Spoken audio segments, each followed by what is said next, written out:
To create a fireball explosion, we'll need to create 3 very similar particle types and then convert them into a super emitter. We'll start off with a blank and go into the properties and rename the first type Flame.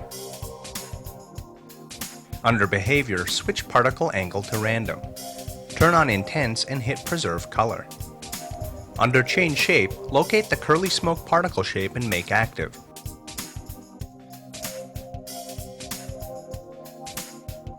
Slide the frame speed to off and turn on Random Start Frame. Let's start adjusting the graphs. Increase the number graph to around 20 and move the size up to 50.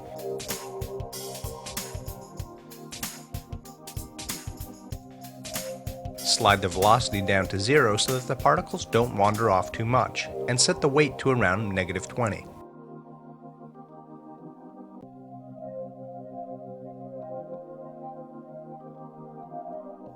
In the variation graphs, we'll set the life, number, and size variation to 20.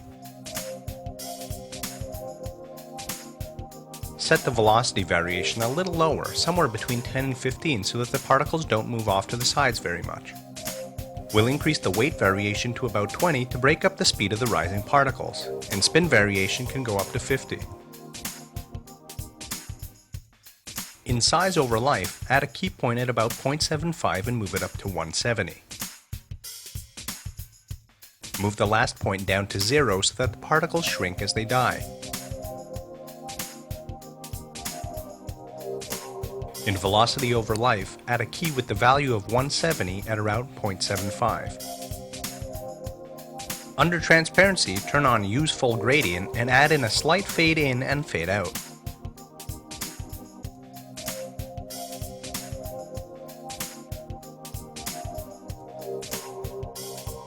For color, pick a series of medium browns.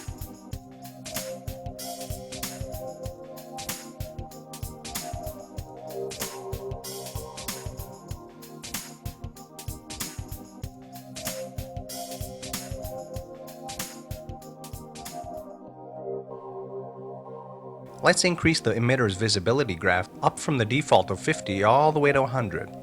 This will make the final effect stand out a lot more and give it more contrast. Our first particle type is done. Now it's time to make the other two. Duplicate the flame type and rename it Glow. We'll only do 2 things to change this one. Start off by turning off Preserve Color so that it brightens everything behind it. Second, change the shape back to the basic blur.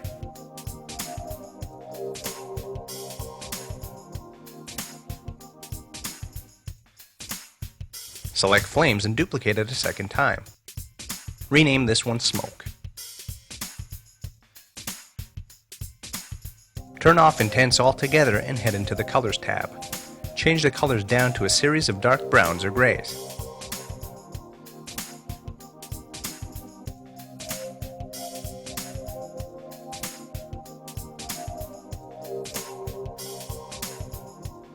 Hit OK to save all your changes up to this point.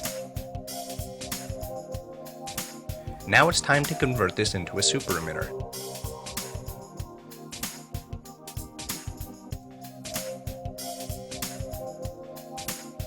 We need the free emitters to move straight up, so enter the emission angle and set it to 90.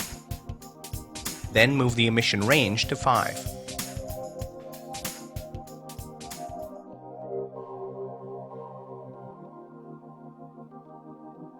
Let's zoom the whole emitter down so we can get a better look at everything. Zoom out to around 30.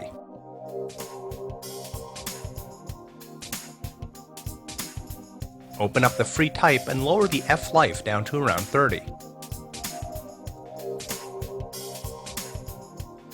This effect looks best with a lot of particles, so change the F number graph to 1000.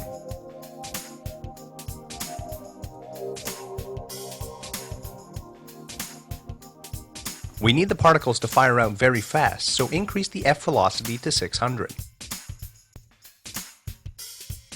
Let's also adjust the overall number graph so we can see how this looks as an explosion. Drop a keyframe with a value of 100 at frame 10 and another at frame 11 with a value of 0. Now we've got a rising burst of smoke and fire.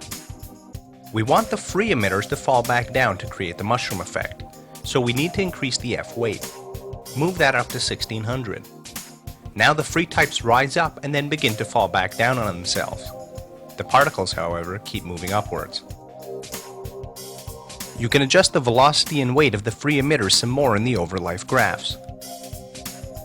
Set a key at about 0.5 of f velocity over life with a value of 100, and then another at 0.5 with a value of 200. The free emitters will double their speed as they get to the peak of the blast.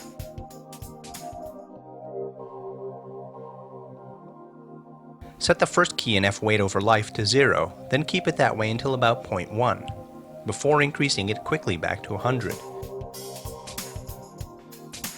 Now the weight doesn't affect the free emitters right away. We need the free emitters to move off to the sides more at the peak of the blast. To do that, we'll increase the f motion randomness. A setting of 350 should look good, but you can increase it even higher.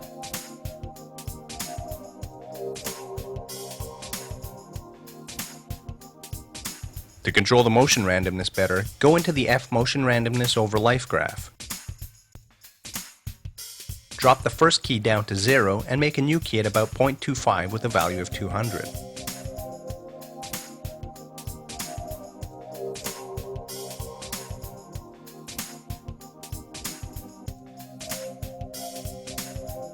Now to start adding in some variation to the free emitters. F life, F velocity, F weight, and F motion randomness variation can all go up somewhere between 10 and 20.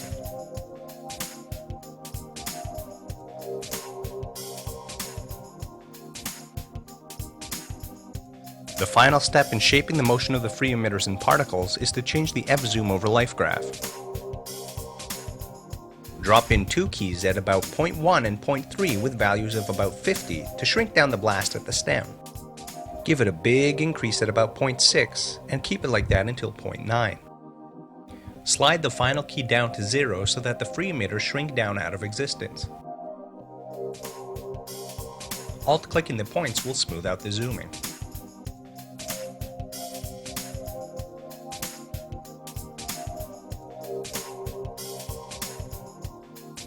To adjust the overall size when fitting the blasts into your scenes, use the F-zoom property.